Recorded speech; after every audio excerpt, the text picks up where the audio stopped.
Hello दोस्तों, welcome to HSC academy. आज की इस वीडियो में हम जानेंगे 2025 में कौन सी ऐसी हेल्थ एंड सेफ्टी की सर्टिफिकेशन हैं जिनकी हाई डिमांड है और हाई रिक्वायरमेंट है फील्ड में। और साथ ही में हम देखेंगे कि कौन सी सर्टिफिकेशन कौन से लेवल की है, कौन सी सर्टिफिकेशन की पासिंग परसेंटेज कितनी है, कौन से सर्टिफिकेट की फ़ीस कितनी है, ये सब हम देखेंगे इस वीडियो में। तो वीडियो शुरू करने से पहले अगर आपने अभी तक चैनल को सब्सक्राइब नहीं किया तो अभी चैनल को सब्सक्राइब कर लें। तो चलिए वीडियो को शुरू करते हैं। सबसे पहले नंबर पर जो सर्टिफिकेशंस आती हैं वो निबोश की होती हैं। निबोश यानी कि national examination board in occupational health and safety. तो निबोश की जो सर्टिफिकेशन हैं वो ग्लोबली रिकॉग्नाइज होती हैं और उनकी हाई डिमांड है इंडस्ट्री में। वैसे तो निबोश हेल्थ एंड सेफ्टी के रिलेटेड बहुत सी सर्टिफिकेशन प्रोवाइड करता है, लेकिन जिसकी हाई डिमांड है वो है निबोश IGC यानी कि international general certificate in occupational health and safety. अगर हम बात करें कि निबोश IGC कौन से लेवल के लिए है, तो निबोश IGC जो आदमी बिगिनर हैं या इंटरमीडिएट यानी कि जिन्हें 1 या 2 साल काम करते हुए हो गया है as a health and safety, तो वो ये निबोश IGC इनरोल कर सकते हैं। फिर निबोश IGC की ड्यूरेशन जो है वो 2 से 6 मंथ होती है और इसकी क्लासेस जो होती हैं वो सेल्फ पेस भी हो सकती हैं या फिर क्लासरूम में आप फिज़िकली अटेंड भी कर सकते हैं थ्रू जो निबोश के लर्निंग पार्टनर हैं उनसे। फिर निबोश IGC की एलिजिबिलिटी जो है उसमें कोई भी एक्सपीरियंस रिक्वायर नहीं होता, यानी अगर आपके पास एक्सपीरियंस नहीं है तब भी आप निबोश IGC इनरोल कर सकते हैं। और निबोश IGC का एग्ज़ाम जो होता है वो ओपन बुक एग्ज़ाम होता है और इसमें एक रिस्क असेसमेंट भी आपने बनानी होती है जिसे पार्ट 2 भी कहते हैं। निबोश IGC की जो फ़ीस होती है वो $400 से $600 तक हो सकती है। फिर इसकी जो वैलिडिटी होती है वो लाइफ टाइम होती है, यानी कि निबोश IGC एक्सपायर नहीं होता। फिर NEBOSH IGC health and safety जो ऑफिसर्स हैं, सुपरवाइज़र हैं, उनके लिए एक बहुत ही इंपॉर्टेंट जो है वो सर्टिफिकेशन होती है, या फिर जो इंजीनियर्स हैं जो हेल्थ एंड सेफ्टी की फील्ड में आना चाहते हैं उनके लिए भी ये एक बहुत ही इंपॉर्टेंट सर्टिफिकेशन होती है। फिर निबोश IGC में जो पासिंग मार्क हैं वो 50% रहते हैं, यानी कि अगर आप 50% मार्क लेते हो तो आप पास हो जाओगे इसमें। फिर निबोश का जो दूसरे नंबर पे एक बहुत ही इंपॉर्टेंट सर्टिफिकेशन या जिसे आप डिप्लोमा कह लें वो है निबोश IDIP यानी international diploma in occupational health and safety, और इसे लेवल 6 डिप्लोमा भी कहते हैं। तो निबोश IDIP का जो लेवल होता है वो एडवांस लेवल का ये डिप्लोमा होता है और इसकी जो ड्यूरेशन होती है वो 9 मंथ से लेके 24 मंथ्स तक रहती है। फिर निबोश IDIP में जो एलिजिबिलिटी क्राइटेरिया होता है उसमें निबोश IGC और हेल्थ एंड सेफ्टी के रेलिवेंट आपके पास अगर कोई एक्सपीरियंस है तो ये रिकमेंडेड रहता है, यानी मैंडेटरी नहीं है ये। फिर निबोश IDIP में एग्ज़ाम जो होते हैं वो 3 एग्ज़ाम होते हैं रिटन, जिसमें DI1, DI2 और DI3 जो हैं ये 3 रिटन एग्ज़ाम होते हैं और इसमें एक वर्क प्लेस असाइनमेंट भी होती है। और अगर हम निबोश IDIP की फ़ीस की बात करें तो ये $1300 से लेके $2000 तक रहती है। निबोश IDIP की जो वैलिडिटी होती है वो लाइफ टाइम होती है, यानी कि आपको निबोश IDIP रिन्यू करने की ज़रूरत नहीं पड़ती।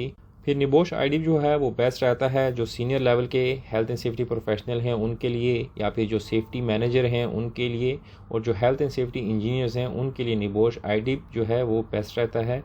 निबोश IDIP में जो पासिंग स्कोर है वो सेम निबोश IGC की तरह 50% ही होता है।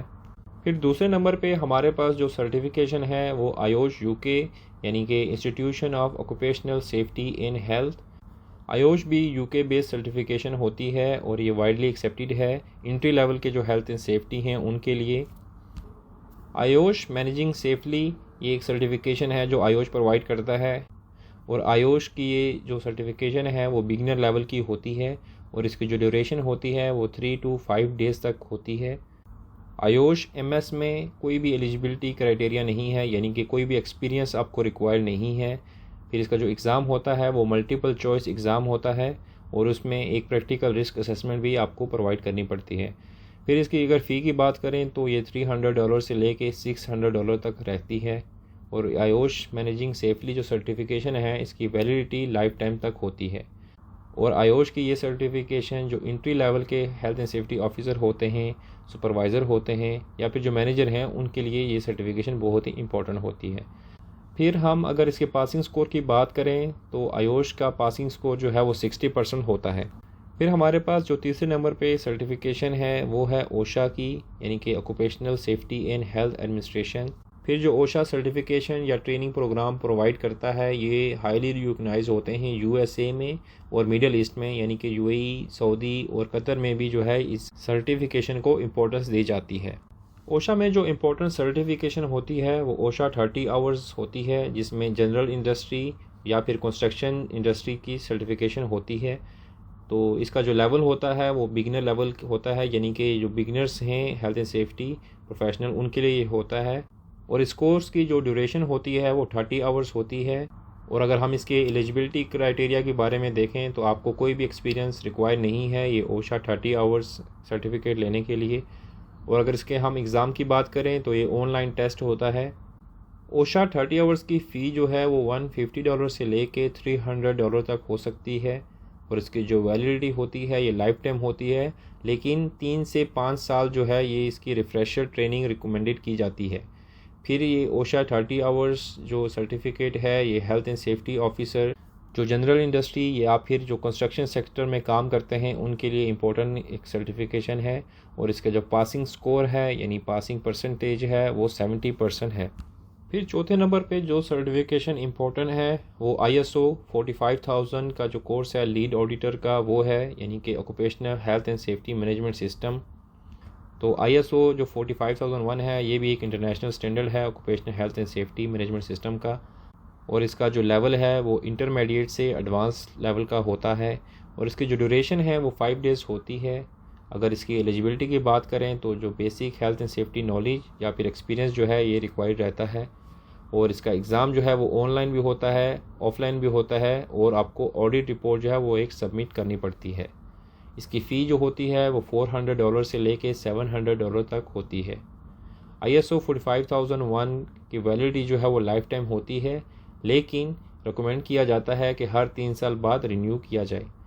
फिर ये ISO 45001 जो है ये हेल्थ एंड सेफ्टी जो मैनेजर हैं, ऑडिटर हैं या फिर जो कंसल्टेंट हैं उनके लिए ये बेस्ट रहता है। और इसमें जो पासिंग स्कोर रहता है वो अप्रॉक्सीमेटली 70% होता है। फिर 5वें नंबर पे जो सर्टिफिकेशन है वो BCSP USA है, यानी कि board of certified safety professional. तो इसकी सर्टिफिकेशन में CSP यानी कि सर्टिफाइड सेफ्टी प्रोफेशनल और ASP यानी कि एसोसिएट सेफ्टी प्रोफेशनल, ये दोनों सर्टिफिकेशन बहुत ही ज़्यादा रिकॉग्नाइज की जाती हैं ग्लोबली। तो हम पहले देख लेते हैं CSP यानी कि सर्टिफाइड सेफ्टी प्रोफेशनल। तो CSP का जो लेवल रहता है वो एडवांस लेवल होता है, यानी कि बिगनर और इंटरमीडिएट जो हेल्थ एंड सेफ्टी प्रोफेशनल हैं ये उनके लिए नहीं है। फिर इसकी जो ड्यूरेशन होती है ये सेल्फ पेस स्टडी है। सेल्फ पेस स्टडी मतलब कि आप अपनी स्पीड के मुताबिक स्टडी कर सकते हो, यानी कि कोई फिक्स क्लास कैजुअल जो है वो नहीं होता इसमें। फिर इसकी जो एलिजिबिलिटी होती है उसमें बैचलर डिग्री इंजीनियरिंग में, सेफ्टी फील्ड में, साइंस में और या किसी भी फील्ड में बैचलर डिग्री रिक्वायर होती है। और उसके साथ जो है वो 4 ईयर का सेफ्टी एक्सपीरियंस रिक्वायर होता है। और उसके साथ ASP के सर्टिफिकेशन या फिर निबोश डिप्लोमा रिक्वायर रहता है।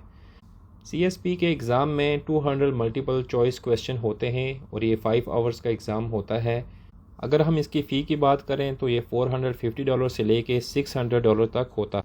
अगर हम CSP की वैलिडिटी की बात करें तो हर 5 साल बाद CSP सर्टिफिकेशन जो है वो रिन्यू होती है। और CSP जो है वो सीनियर हेल्थ एंड सेफ्टी जो प्रोफेशनल्स हैं, इंजीनियर्स हैं या फिर जो मैनेजर हैं उनके लिए ये बहुत ही इम्पोर्टेंट रहती है। और इसमें जो पासिंग स्कोर है वो अप्रॉक्सीमेटली 70% होता है। दूसरे नंबर पे जो सर्टिफिकेशन रहती है इसकी वो है एसोसिएट सेफ्टी प्रोफेशनल यानी कि ASP। तो ASP का जो लेवल होता है वो इंटरमीडिएट होता है। और इसकी जो ड्यूरेशन है वो सेम CSP की तरह सेल्फ पेस स्टडी होती है। और इसकी जो एलिजिबिलिटी क्राइटेरिया है उसमें बैचलर डिग्री रिक्वायर रहती है और 1 साल का सेफ्टी एक्सपीरियंस जो है वो रिक्वायर होता है। अगर हम ASP की एग्ज़ाम की बात करें तो इसमें 200 मल्टीपल चॉइस क्वेश्चन होते हैं और इसकी जो एग्ज़ाम का ड्यूरेशन होती है वो 5 आवर्स रहती है। ASP की जो फ़ी होती है वो $350 से लेके $500 तक होती है। और ASP की जो वैलिडिटी है वो सेम CSP की तरह हर 5 साल बाद रिन्यू होती है। फिर ASP की सर्टिफिकेशन जो है वो मिड लेवल के जो सेफ्टी प्रोफेशनल हैं उनके लिए बहुत ही एक इम्पोर्टेंट होती है। फिर ASP में जो पासिंग स्कोर है वो अप्रॉक्सीमेटली 70% रहता है। तो दोस्तों ये जो हमने सर्टिफिकेशन अभी डिस्कस किए हैं ये बहुत ही ज़्यादा इम्पोर्टेंट हैं अगर आप हेल्थ एंड सेफ्टी की फील्ड में काम करते हो तो। इन सब सर्टिफिकेशन में से आपके लिए कौन सा सर्टिफिकेशन ज़रूरी है। तो अगर आप बिगिनर्स हो, यानी आप हेल्थ एंड सेफ्टी की फील्ड में इंटर हो रहे हो, तो आपके लिए निबोश IGC, आयोश मैनेजिंग सेफली और ओशा 30 आवर्स की जो सर्टिफिकेशन है ये बहुत ही ज़्यादा इम्पॉर्टेंट है। और अगर आपको हेल्थ एंड सेफ्टी की फील्ड में काम करते हुए कुछ साल हो गए हैं, यानी कि 2 साल 3 साल, तो आपको अपना कैरियर ग्रोथ के लिए ISO 45001 लीड ऑडिटर का कोर्स और ASP यानी कि एसोसिएट सेफ्टी प्रोफेशनल का कोर्स जो है, और अगर आपका हेल्थ एंड सेफ्टी की फील्ड में लेवल एडवांस है, आपके पास बैचलर की डिग्री है, आपको हेल्थ एंड सेफ्टी की फील्ड में काम करते हुए 4 ईयर 5 ईयर्स हो गए हैं, तब आपको निबोश ID और CSP की सर्टिफिकेशन जो है वो आपको इनरोल करनी चाहिए।